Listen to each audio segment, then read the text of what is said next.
Magre-ready na ako guys. Maghatid sundo na ako sa aking mga bata. So guys, ito na yung suot ko guys.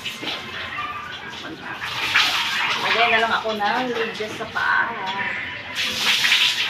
Para hindi ako malikabukan yung aking paa at hindi siya mainitan. Maglagay ako ng lidyas. So ayan guys. Hindi na ako guys. Para sa hatid sundo. Sobrang init ng panahon ngayon sa tanghali guys. Kasunog ng balat ang init sa tanghali. So ayan guys.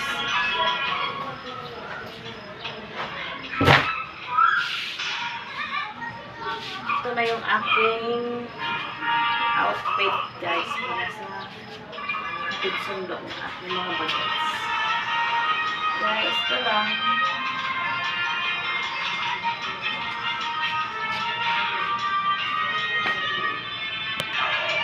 Guys, ito sundo lang guys.